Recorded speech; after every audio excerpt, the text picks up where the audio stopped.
Bom, Prazer. prazer. Bom dia. Sento onde? Final do mexicano, vai ficar aqui. A gente bota o clique aqui e a gente aperta. Ah, ótimo. E aí, meu mexicano? Como é que tá? Tudo bem, meu irmão? Beleza? Como é que tá a correria? Tô cansado. Eu cheguei no hotel ontem, o evento terminou ontem, 11 e pouco. Cheguei no hotel mais de meia-noite, acordo 6 e... E assim, Deputado federal? Eu gosto que já vai ter no primeiro turno. Da onde? que honra. Muito obrigado, que responsabilidade. Mas aqui de Santa Catarina. Algumas coisas tuas que eu tenho acompanhado. Felipe o quê? Barcelos. Duas colocações tuas. Nossa, muito obrigado. Barcelos?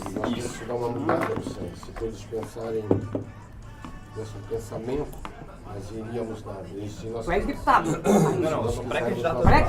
Pré-candidato. Sim. É, a gente tá na presença de rede social. Hoje eu sou 10º de redes. Pô, muito obrigado. Você é da onde? Qual cidade? Floripa. É uma paulada Estamos conhecendo o Tubarão ali. de trabalho, porque assim, tirar a pessoa ao da inércia, que as Tem uma, pessoas tem uma estão, gurizada, né? é muito difícil. As pessoas entraram num ritmo que assim, é Lula, Bolsonaro. E ninguém quer ver nada novo. Cansa porque ninguém tem proposta ali. Negócio vazio. É isso que eu tenho que perguntar. Qual é a proposta desses caras? Nenhum. O Flávio, inclusive, avisou que não vai mostrar nenhuma proposta. Disse que perde voto se mostrar proposta. Tem que ter proposta. É. Agora tem surgiu teu nome, tem vários jovens. O atleta está trazendo muitos jovens. Pessoas também da meia idade. Vai pegar minha bagunça toda aqui, né? Não, já é. Tem 5 meses, Vai pegar minha bagunça toda ali. tem um jovem lá, até um Cara, vai voltar com o Brisco. Vamos lá, Cris, para aí, agora. Vamos lá. Vamos lá. Isso é demais. E se filiou no partido. Sensacional. Isso é muito bom. Eu até convidei ele para estar ali. Agora 7h19. Repita. 7h19. E na pesquisa, tu vem subindo, né? Sim. Na pesquisa Atlas eu tô realmente muito. Na hora que tu for pro debate, começou a ter debate, tu vai ter a tendência Olha, a Príncipe crescer. Paraíso, estou falando hoje sobre a corrida presidencial e a gente já vai emendar já com o Renan. E aí, Renan? Tudo bom? Tudo certinho? Como é que tá a caminhada? Ah, tá uma longa caminhada. É? Tá igual aquela nessa longa estrada da vida. Milionários é rico. Tá Maranhão, aí passa em São Paulo, de São Paulo venho pra cá. Daqui eu vou pra Vitória, no Espírito Santo E a aceitação do público? Muito Chega maior na do que eu emissora, imaginava. o pessoal tem te aceitado? muito maior do que eu jamais imaginei. Muito maior. Sabe, dizem que o Maranhão só tem lulista e dizem que Lula, aqui só tem Bolsonaro. só Bolsonaro, Os dois sim. lugares crescendo pra caramba, eventos lotados, tudo muito grande. Sei lá, como é que tá, eu sei que tu é empresário, como é que tá se conciliando agora essa caminhada toda com o teu trabalho? Não tô. Eu só tô Agora trabalhando na deixa eu- campanha e assim, na prática, eu tô vivendo na estrada, né? Nem sei, assim, minhas contas estão quase que se pagando sozinhas. Entra lá, ó, peço pro meu irmão fazer, transfere pra pagar o aluguel. Uma empresa familiar. Não, eu tenho uma empresa de consultoria com quê? minha. Empresa de consultoria. A de consultoria? Ah, tá, é consultoria, então... Sim. E aí eu basicamente parei e hoje boa parte do trabalho meu consiste em trabalhar no partido. Meus rendimentos pessoais ali eu nem tô ligando, é um ano de sacrifício. É uma caminhada e tanto, né? Bom dia, meu. O partido hoje já conta com quantos filiados? Deve estar quase uns 20 mil filiados. 20 mil filiados. Subindo. O partido que começou agora o ano Em passado, em novembro. É. Daqui a gente já adiantou ali para poder emendar já tudo contigo, porque fica mais... Tomara que dê certo, vamos Pra torcer. não ficar picando o programa ali.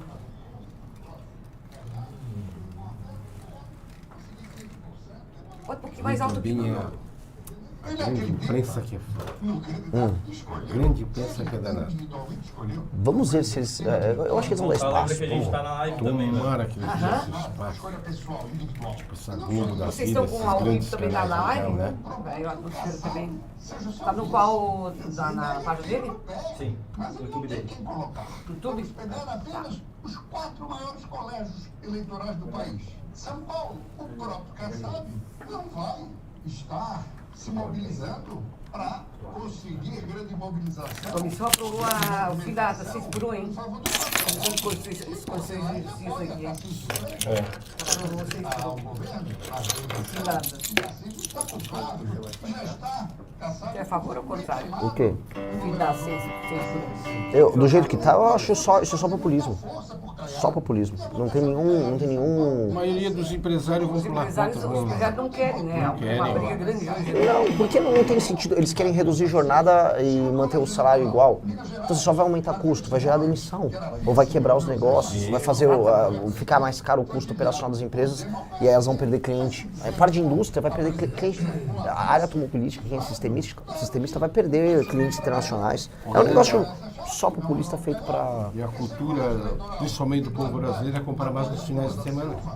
Sábado, domingo, eles têm tempo de ir. E aí, vão aonde? Sim. Semana de trabalho. Sim. A maioria dessas padarias, mercado, tem que quebrar tudo. A não ser aqueles que têm a família que trabalha, mas Sim, Negócio pequeno, sim.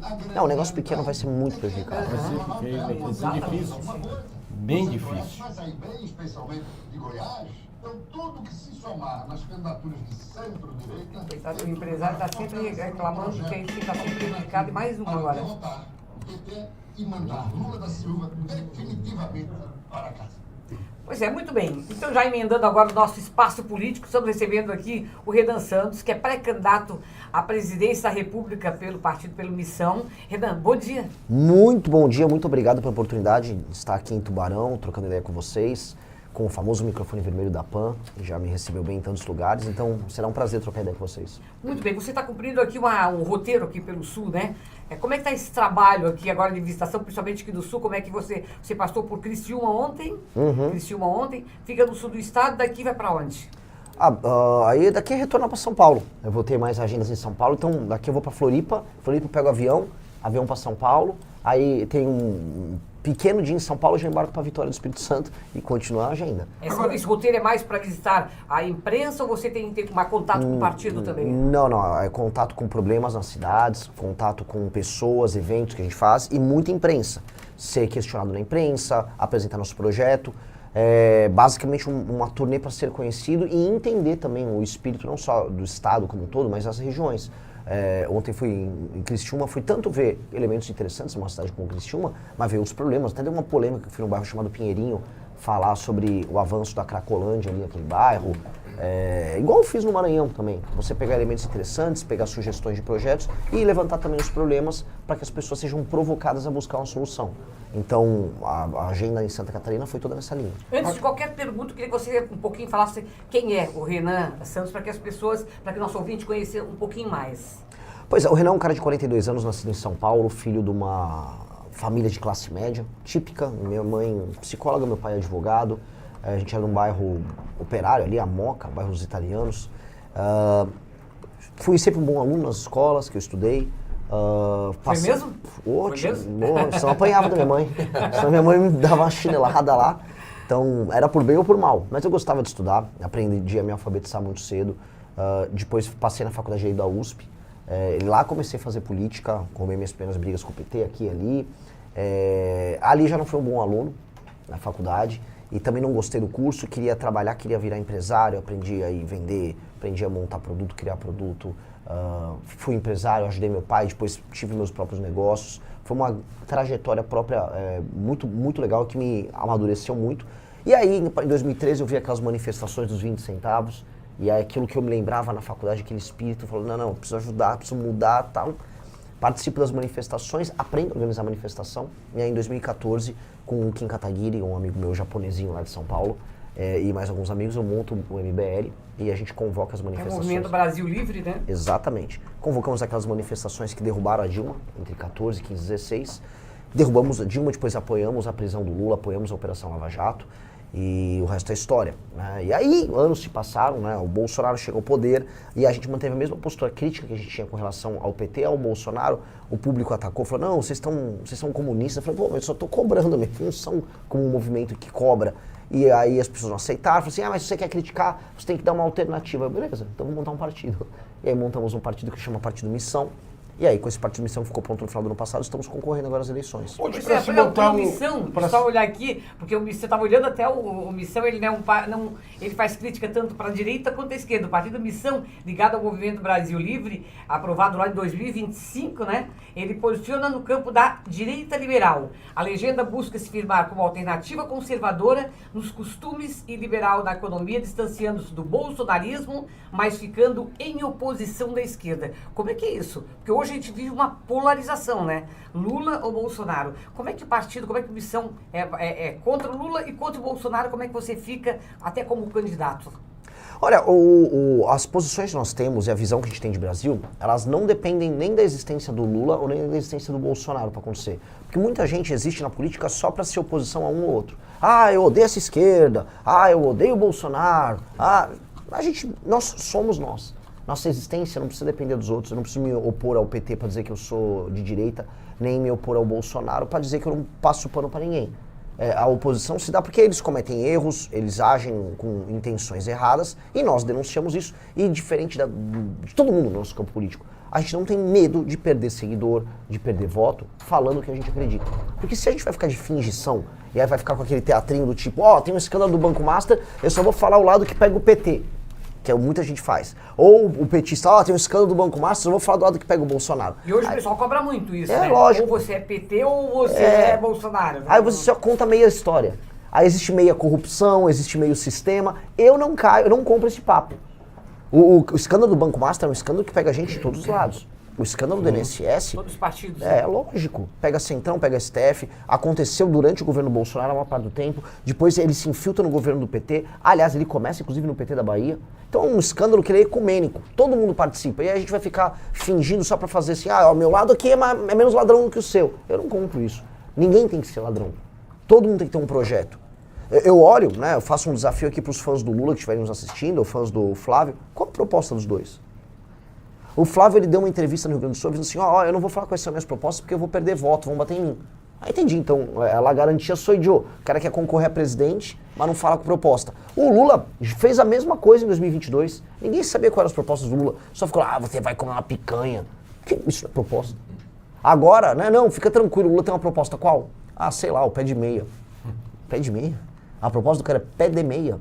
Não, é redução da escala 6x1, como está sendo discutido agora. Que inclusive botaram essa proposta como PEC, isso foi denunciado pelo deputado. Aliás, foi aprovado ontem na Comissão de Constituição e Justiça. Sim. O que você acha da... É malandragem.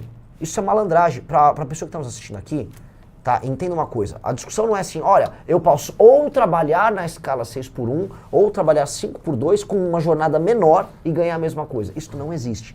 A discussão é, ou mantém-se o que tem aqui, ou reforma para ter mais liberdade, ou não haverá emprego.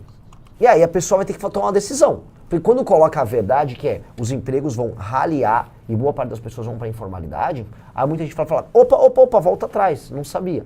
Mas o que o governo está fazendo, com os deputados puxando o saco nisso, é só tocar uma agenda populista, malandra, para ganhar a voto das pessoas no período eleitoral. Só que vai quebrar um monte de empresa. Eu vou dar um exemplo, não quero me estender, mas isso é muito importante.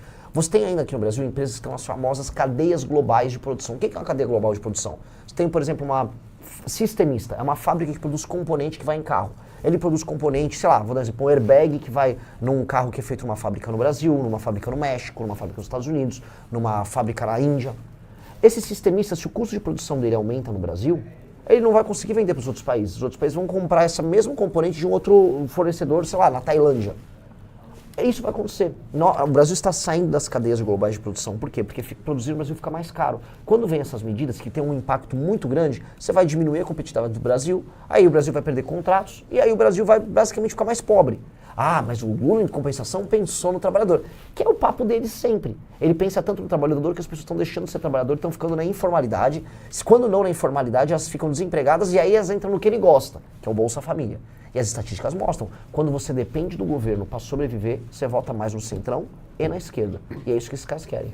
Bom, nós estamos ao vivo lá, ao vivo e a cores, no YouTube da Rádio Jovem Pan, você pode nos acompanhar, e também do Renan Santos ali, ele também está no YouTube, ao vivo você pode acompanhar aí a nossa entrevista também, se quiser fazer um questionamento, e aí ouvir um pouquinho mais das propostas do candidato. Agora, Renan, você tem prometido, né, um combate radical às facções.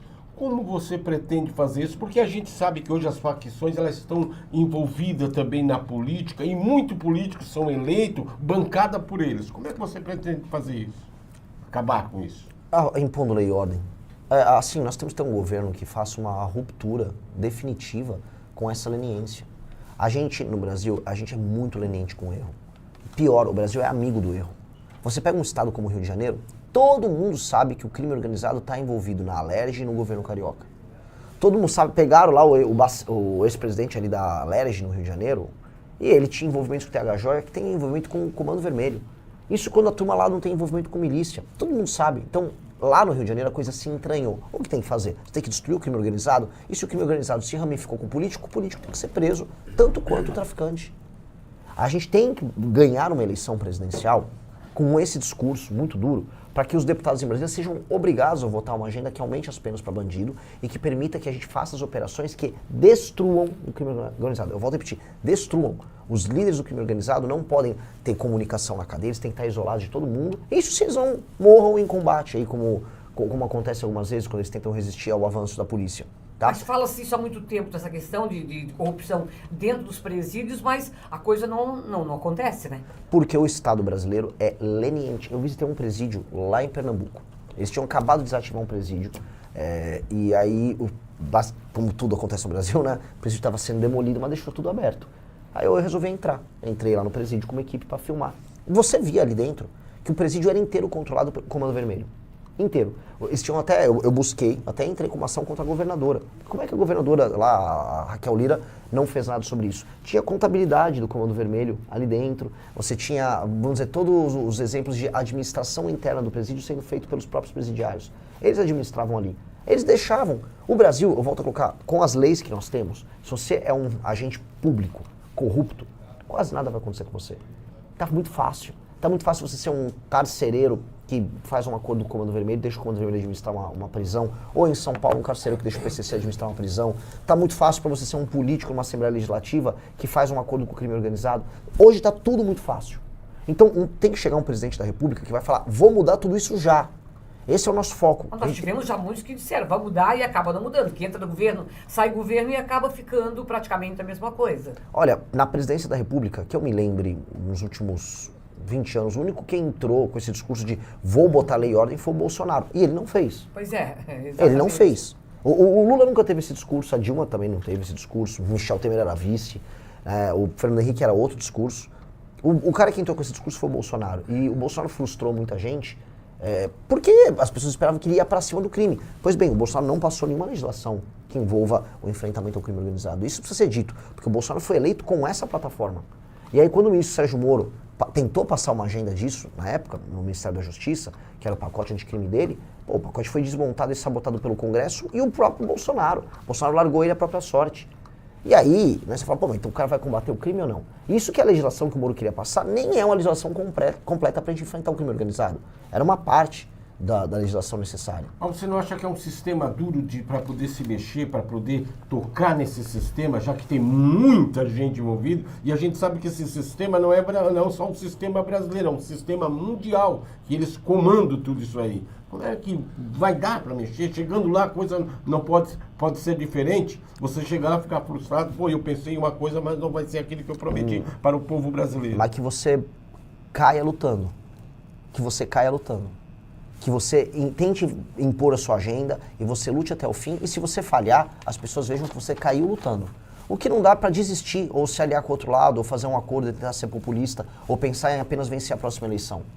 Se eu sou presidente, eu ganhei com essa plataforma, e eu vou tentar passar essa plataforma até o fim, eu prefiro tomar um impeachment e ficar inelegível e lutar até o fim para passar a plataforma, do que ficar fazendo média. Eu prefiro fazer isso, porque assim, se as pessoas me elegerem, isso quer dizer que eu vim de um partido pequeno que surgiu em novembro do ano passado, cresci nas pesquisas e ganhei. Significa que as pessoas querem muito mais uma agenda, que é a agenda que eu estou falando, do que a minha pessoa, que é uma pessoa que elas estão conhecendo agora.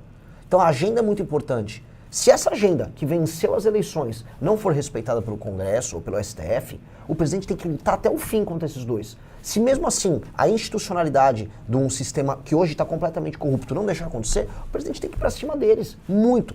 E se pagar as consequências por isso, tem que pagar. Você dessa questão toda, você é a favor da... A gente fala muito da reforma política. Você acha que isso poderia mudar um pouco mais se houvesse uma reforma política hoje no Brasil?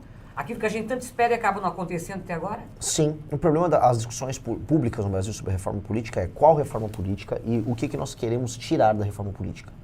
Eu acho que nós temos que ter... O que é necessário? Olha, primeiro, a vontade das lideranças políticas, o que dificulta muito. O STF hoje não atrapalhar você fazer uma reforma e entender onde você quer chegar. O que nós queremos com uma reforma política? É a primeira pergunta. Tá? Muita gente fala, não quero uma reforma política que tenha ou não tenha financiamento público, que tenha voto distrital ou não tenha voto distrital. Tá, qual é o objetivo? Eu acho que o meu objetivo uma reforma política é diminuir uma coisa chamada centrão. O grande câncer da política brasileira chama-se centrão, mas de longe. A esquerda é um problema? É. A direita performática, que fica fingindo é um problema? É. Mas nem de longe elas se aproximam do centrão. Por que você acha que é importante acabar com o centrão? Porque o centrão, aí entra a questão de uma reforma. O centrão usa a política apenas como instrumento para ganhar dinheiro, ele não tem posição política. Um político do centrão, ele não se importa se ele está num governo de esquerda, centro, direita, ele não é nada, ele só está no governo para roubar e para achacar. E aí o sistema político nosso é desenhado de modo a facilitar a vida dele. Um político do centrão, ele ganhou uma eleição para deputado federal, aí ele não sabe se o presidente A ou B ganhou, ele não liga, não é importante para ele. Ele quer só saber como ele vai tentar obter dinheiro e cargo daquele presidente. E aí o apoio a um presidente da república para ele está apenas condicionado a ele obter benefícios financeiros, que é a forma como funciona. Hoje tem as emendas, e as emendas fazem com que ele só fique administrando emenda. Isso é loucura. Porque aí a gente não tem, por exemplo, uma coalizão, o presidente da república não consegue administrar nada. Mas, quando esse cara administra a emenda, ele manda a emenda pro prefeito dele na base dele, e o prefeito não tem responsabilidade nenhuma em ter desempenho. O prefeito é só administrador de emenda. Você é a favor de manter as emendas ou não? Eu sou a favor de reduzir o tamanho das emendas, que hoje elas estão chegando na casa dos 65 bilhões, a coisa assim, ultrapassou qualquer nível de razoabilidade. Sou a favor do que o pouco de emenda que tem que existir tem que ser altamente fiscalizado, tem que ser transparente, tem que acabar com esse negócio de orçamento secreto. E acho que as emendas têm que ser condicionadas a desempenho. Então, se você mandou uma emenda para um prefeito que não está entregando melhoria no desempenho, está proibido de mandar emenda para aquela cidade. Por quê? Porque o prefeito tem que pular, tem que se picar para melhorar a vida das pessoas e não ficar usando emenda para comprar voto, que é o que acontece. Emenda, conforme os municípios a gente vai para os municípios menores e mais pobres, emenda é apenas um instrumento de compra de voto e roubalheira.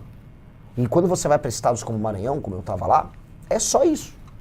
Acho que não tem uma emenda lá no Maranhão que não seja roubo. É tudo roubo. Então você é a favor ou contra a reeleição? Para grandes cargos no executivo, vamos botar um governador ou um presidente da república, eu sou a favor de mandato de 5 anos, sem precisar de reeleição. Por que só presidente da república? Eu acho que no poder executivo, porque no legislativo não tem problema você ter um deputado que se reeleja 2, 3 vezes, que tem uma tradição de trabalho sério. Acaba tornando profissão político? Ele só vira profissão político se a gente não tiver outros instrumentos de avaliação do eleitor que permitam que você tenha uma renovação. Agora, desculpa. Aí, Renan, que eu acho que mora o perigo. Porque eu acredito que para mexer nesse sistema, nós temos que convocar o povo brasileiro para fazer uma mudança em tudo, inclusive no Senado, na Câmara Federal e trazer gente não, porque aqueles que estão lá são viciados e estão patrocinados por esse grupo de facção. Porque muitas vezes o recurso que vem do fundão não dá para eles. Aí onde é que eles vão? Esses criminosos da facção começam a patrocinar esses caras e esses caras estão presos na mão deles. Você vê que ali é um vício muito grande. Aí nós estamos falando aqui também na reforma. Essa reforma, para acontecer, ela nunca vai vir de dentro para fora. A reforma ela tem que começar de fora para dentro. Aí sim nós vamos ter uma reforma garantida. Aí tem que mobilizar o povo brasileiro para acontecer essa reforma. Eu concordo gênero, número e grau. O político, especialmente o político do Centrão, ele monta um pool de financiamento dele. No Rio de Janeiro você vai ter crime organizado nesse pool. Sempre. Milícia, facção criminosa. Em São Paulo depende, também tem. O PCC também tem seus parceiros. Tem que ser cuidadoso com o que eu falo, mas tem. Vai variar de lugar para lugar. No Nordeste, é o Centrão, emenda e dinheiro desviado com o prefeito, empreiteira. Cada um tem sua modalidade. Todas essas modalidades têm que ser desmontadas. E a gente tem que criar um sistema, eu chamo de sistema de incentivo e recompensa, para que o político trabalhe pelo bem comum. A gente tem que entender que, eu não estou exagerando, eu achava antes que isso era um exagero, hoje eu posso falar como alguém que está vivendo a política, mais de 90% dos políticos brasileiros não se preocupam com o bem comum. Eles estão preocupados em se reeleger e ganhar dinheiro. Ponto. Isso é mais de 90%. É só isso que eles pensam. E ao não se preocuparem com o bem comum, eles também começam a entender como funciona o eleitor. E sabe o que a gente descobre? O eleitor também não está preocupado com o bem comum. Então, a coisa é, o político e o eleitor não estão preocupados. O eleitor vende o voto no Brasil. O eleitor não sabe avaliar. Esse é o problema. Mas assim, é muito mais do que a gente imagina. A base da democracia brasileira é a compra e venda de votos. Que se dá através de cargo na prefeitura, dinheiro na época da eleição, fardo de... Isso tinha que acabar. Fardo de comida, saco de cimento, milhar de telha. Isso é a regra.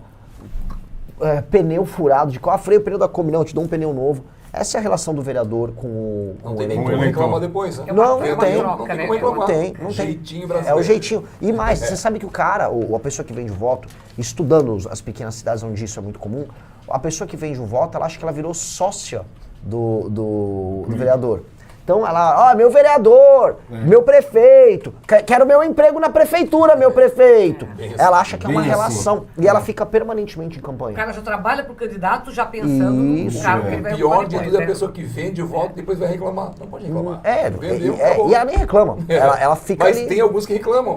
Mas vendeu e reclama. É. Não tem como. Tem como E deixa eu só contar uma história, eu tava lá no Maranhão. E aí, era isso, eu fui na cidade, talvez a pior cidade do Maranhão, com uma IDH mais baixa, era Marajá do Sena. Cidade muito, muito, muito pobre. Eu fui numa família muito, muito pobre, vive de agricultura de subsistência.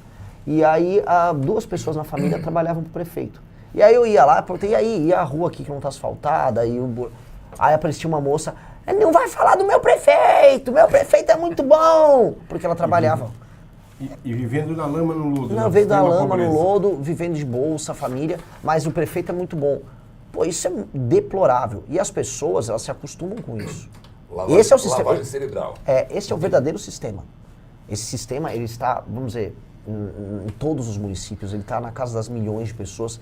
Este é o grande problema político brasileiro. Você fala do Maranhão, mas isso existe em toda a parte do Toda Brasil, parte. né? Você Toda tem parte do cidades Brasil. maiores. Talvez seja menos aqui em Tubarão, mas também tem um pouco. Tem sim. Agora, só Mas sobre tem- o time mexicano, como tem é- uma coisa que eu fiz uma pesquisa, estava olhando a última pesquisa, por exemplo, o Lula estava com 37, o Flávio Bolsonaro com 32, Ronaldo Caiado 6, o Romeu Zema com 3, Augusto Cury e você com 2%. Dá para reverter esse quadro? Olha só, eu não sei qual é esse instituto aí.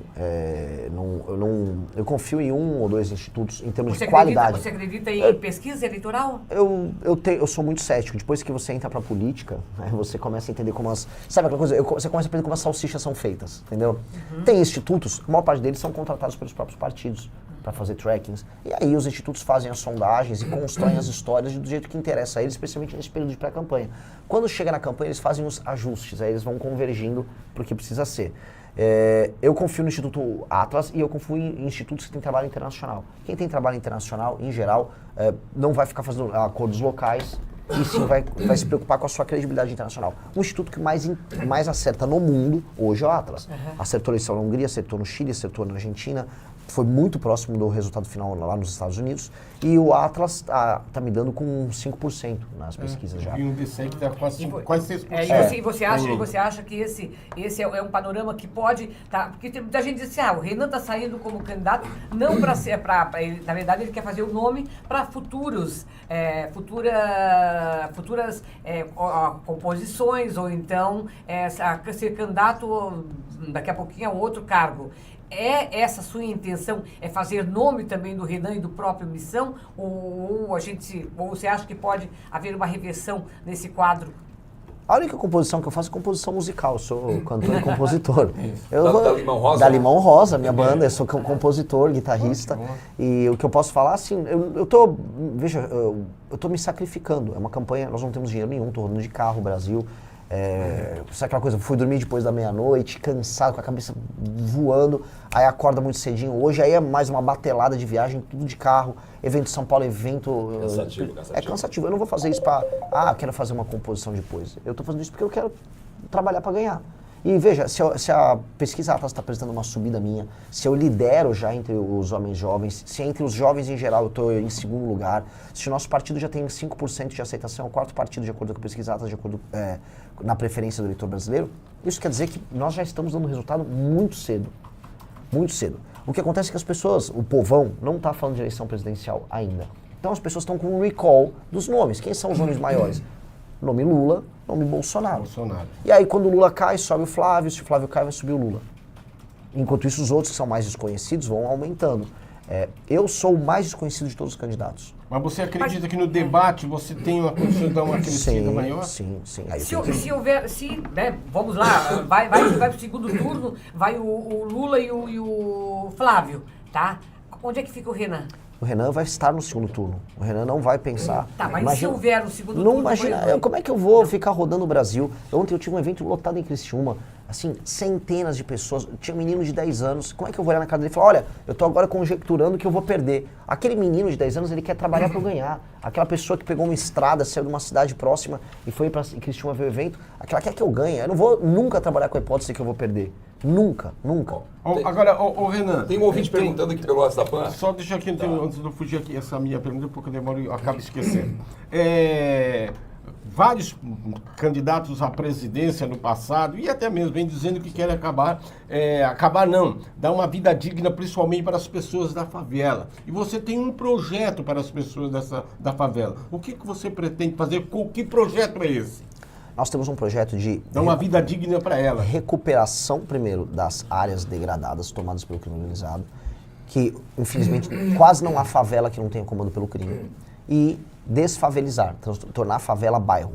É impossível viver num país que leve a sério a ideia de que você tem que aceitar que favela é parte de si. O Brasil fica divulgando internacionalmente, nós temos um samba no pé, como a favela... A favela é apenas um bairro fruto de uma invasão tomado pelo crime, em que as pessoas não têm título de propriedade, em que as pessoas são tratadas como animais, em que as pessoas acabam se animalizando no seu próprio comportamento, em que não há intimidade, não há respeito, não há espaço, em que a maior parte dos casos de gravidez na adolescência acontecem, em que a maior parte dos casos de violência doméstica acontecem, em que há menores níveis de escolaridade, em que as crianças tiram notas mais baixas, ou seja, a favela é um arranjo horrível.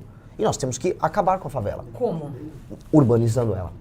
Definitivamente urbanizando. Retomando primeiro, afastando o crime organizado, depois mudando a paisagem dela. Você precisa abrir avenidas e ruas de passagem, você tem que acabar com as vielas. E as casas e os comércios que já estão montados e que são, vamos dizer, estruturalmente sustentáveis, elas ganham título de propriedade, elas se adequam às normas, como qualquer construção normal. E o que está em área de encosta, o que precisa ser substituído para passar de uma rua, fazemos prédios e vamos entregar para aquelas pessoas a propriedade privada delas. Vamos arborizar as ruas, vamos integrar as pessoas, vamos fazer que as pessoas tenham CEP, tenham o seu endereço, vamos colocar uma estrutura de câmeras para que o crime nunca mais volte lá, instalar bases policiais, vamos integrar elas do ponto de vista econômico com o restante das cidades, porque país sério não tem favela. A China não deixou ter favela. Singapura tinha favela, ela acabou com a favela em Singapura.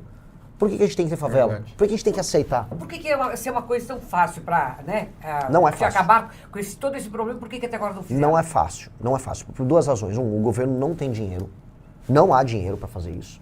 E dois, não há vontade política. Você acha que ele não quer acabar porque também ele leva vantagem, às vezes, naqueles menos esclarecidos? Por isso que ele não tem essa intenção de acabar? Para o político é juntar a fome com a vontade de comer. Um, não tem dinheiro. E dois, é muito bom você aparecer como político numa favela. Falar, vou cuidar de você. Que é o que eles fazem. Eu vou cuidar de você, você faz acordo com o dono da boca. Aí o dono da boca deixa você entrar, mas não deixa seu concorrente entrar. É assim que funciona. Todo mundo sabe. Só que o Brasil vai e aceita. E o que eu odeio é a propaganda oficial. É quando você liga na TV e fala, não, porque, olha, na favela a gente tem um jeitinho, tem um samba no pé. Não, o nosso jogador tem uma ginga. Que ginga? Que papo é esse? Nenhum lugar sério tem favela. Favela tem que ser desmontada.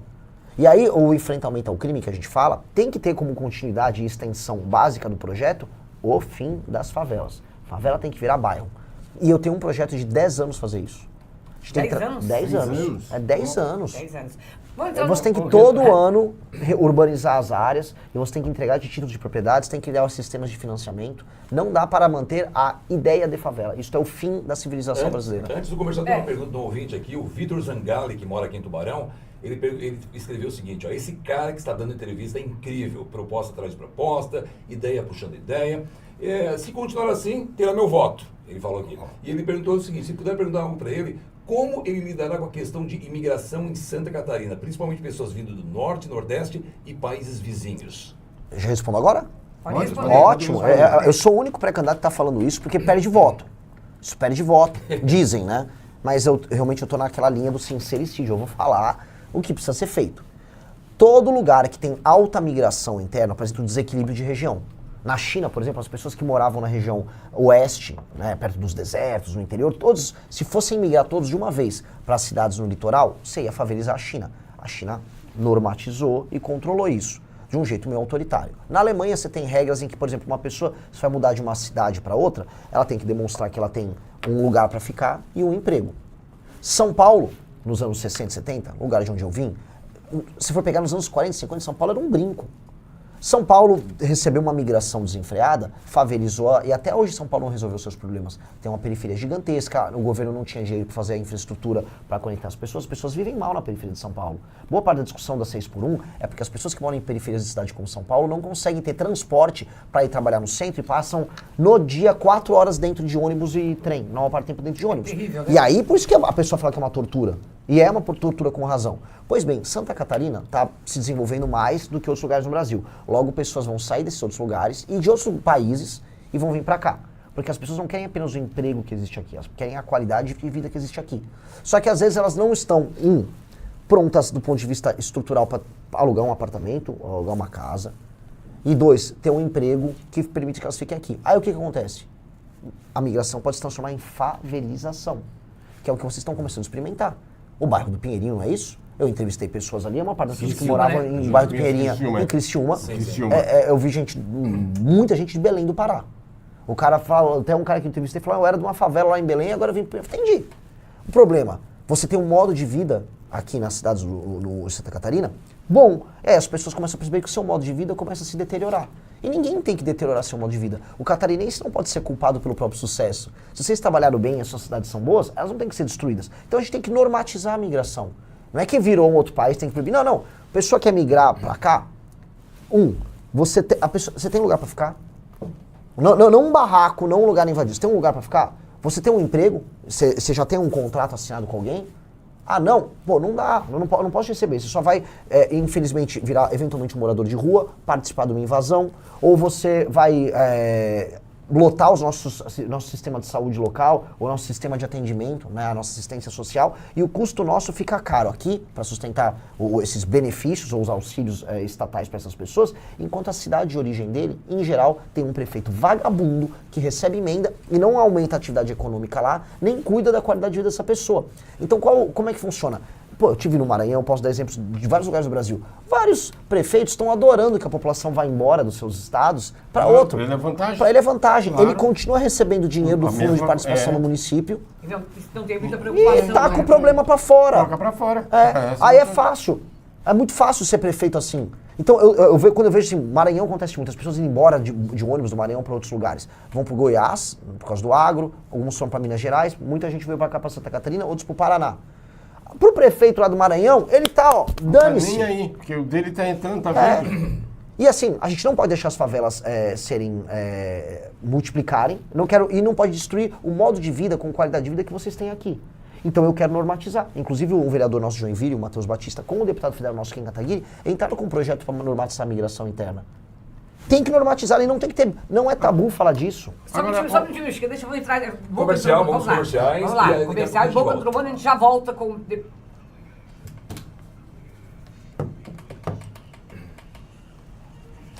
Jovem Pan 7h56. Tá no finalzinho já, não pode passar nas 8. Vai lá. Vê como passa rápido. Pois é. Que a gente dá uma. Mas é muito bom. É que nosso programa. Muito bom. Estão indo bem? As colocações, ótimo. Eu tenho acompanhado lá o teu trabalho ali. Essa coisa de crítica eu acho que tem.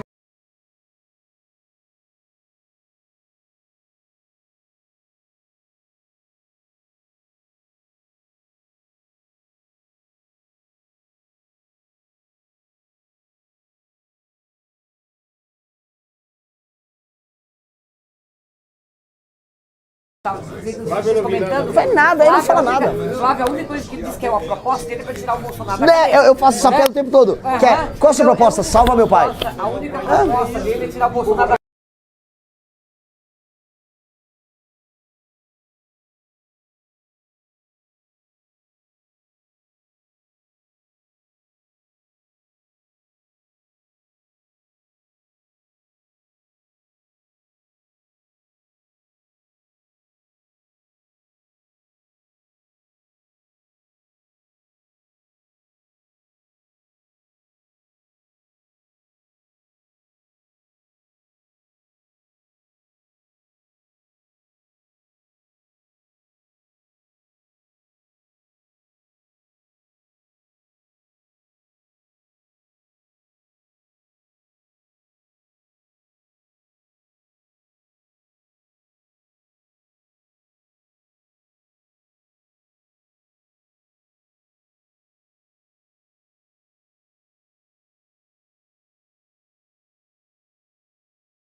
7h58. Repita. 7h58. Era o seguinte, o Dionísio de Quadros está participando. Ele escreveu aqui, ó, bom dia a todos. As mudanças só acontecerão se houver uma reforma política. E essa reforma política só será possível se for constituída uma nova constituinte e rever a Constituição Federal. O que tu acha, Renan? Da opinião do nosso amigo Dionísio de Quadros aqui de Tubarão. Dionísio de Quadros, meu amigo de Tubarão, nós temos que fazer, como diz o famoso Jack o Estripador, por partes. Por partes. Porque é isso, como é que você come um elefante? É muito grande, você não vai botar tudo na boca, você vai comer pedacinho, pedacinho. Pois bem, nós podemos fazer a reforma política em partes. Eu sou a favor de uma nova Constituição. A Constituição brasileira é horrorosa, tá toda errada, ela foi feita no momento político errado. Né? Ela tem uma mentalidade do pós-guerra. E ela foi feita num ano que essa mentalidade pós-guerra tinha acabado no mundo. Então era uma não, temos que garantir todos os direitos da Constituição. Pois bem, a gente ficou caro como país antes de ficar rico. E a perspectiva política nossa virou uma política de todo mundo mitiga a ação um do outro, com o Ministério Público mandando demais, com o Legislativo e o Judiciário mandando demais, e o Executivo não consegue trabalhar. E a gente não consegue entregar política pública para nada. Uma reforma política tem que devolver o poder para o Executivo, tem que impedir que o centrão exista, que o centrão é uma manifestação da política corrupta, e temos que dificultar esse tipo de forma. E eu tenho uma forma, não sei se vai dar tempo de tratar no programa, mas nós temos uma forma disso, e dá para fazer isso na Constituição atual, reformar a atual. Meu plano, reforma atual, para deixar o Brasil competitivo, ou seja, arruma uma casa, é a famosa gambiarra. Dá a gambiarra nessa Constituição porcaria para o país não quebrar. Logo em seguida, no meu segundo mandato, no mandato de um deputado nosso que ganha eleição para presidente me sucedendo, aí fazemos uma constituinte. E aí a gente deixa o Brasil pronto para ser uma das grandes nações do mundo.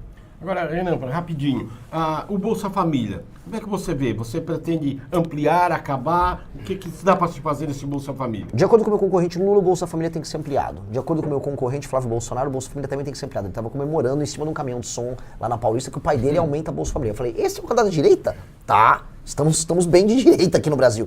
Eu acho que o Bolsa Família tem que ser condicionado apenas a pessoas que estão em situação de desalento, em que elas precisam daquilo para não morrer de fome. Uma mãe, uma pessoa doente que precisa... Beleza, ninguém aqui é uma pessoa cruel. Agora, hoje virou farra. Hoje tem um rapaz de 25 anos, moça de 26, 27 anos, saudável usando o Bolsa Família e faz às vezes um bico aqui e outro ali. Nas cidades que você tem alta participação do Bolsa Família, que você tem às vezes 20, 30%, 40% das famílias no Bolsa Família, o que nós vamos fazer, de maneira muito clara, nós vamos colocar frentes de trabalho. O Estado oferece uma frente de trabalho. Você vai trabalhar 3 vezes por semana aqui pra gente recapear as ruas todas do município, pra gente ajudar a recapear a infraestrutura de estradas e rodagens. Lá no Maranhão, como eu vi, no próprio Rio Grande do Norte, aqui em Santa Catarina, tem um monte de estrada que você pode montar frente de trabalho para recapear estradas estaduais, estradas vicinais, as estradas municipais, ajudar a fiação, levar a fiação para áreas rurais, fiação de energia elétrica, fazer esse trabalho de infraestrutura que o Brasil precisa muito e pega essa massa de pessoas que o Estado já está pagando a conta delas, paga um pouco mais, mas elas trabalham. Isso devolve até a dignidade para as pessoas, devolve a autodisciplina. Agora, o que não dá é ter um entregador de moto lá em São Paulo, um pequeno comerciante ou agricultor de Santa Catarina, essa pessoa trabalhar, pagar um imposto alto e está sustentando um cara que está em casa lá, bonitão, quase caio aqui, assistindo Big Brother. Não vai rolar, isso tem que acabar. Isso assim, vamos ser sinceros, permitir isso é permitir um espírito de vagabundagem no país. Sim. Verdade. Não temos que aceitar isso. Exatamente. Então, eu não dava nem mais tempo, eu ia fazer mais perguntas, mas vou deixar uma próxima oportunidade de você passar aqui do Sul. Vem fazer visitinha pra gente, vem que a gente coloca novamente ao vivo. Adorei vocês, adorei. A gente tá sempre à disposição. Sucesso, hein? Obrigada, Renan, pela participação. Obrigada aí pelo espaço também de colocar um pouquinho das suas intenções aqui, né? E a gente deseja sucesso na caminhada. As portas são sempre abertas. Muito obrigado. Renan, Deixa eu agradecer você, deixa eu agradecer, mexicano. Obrigada. Obrigado, meu chefe. Sucesso. Obrigado pela oportunidade. Eu que agradeço, tá? Espero ter contribuído aqui com vocês. Contribuiu Com bastante. certeza. Valeu. Tá então o Renan Santos, pré-candidato à presidência da República pela eleição, conversando conosco e com ele a gente fecha o programa de hoje.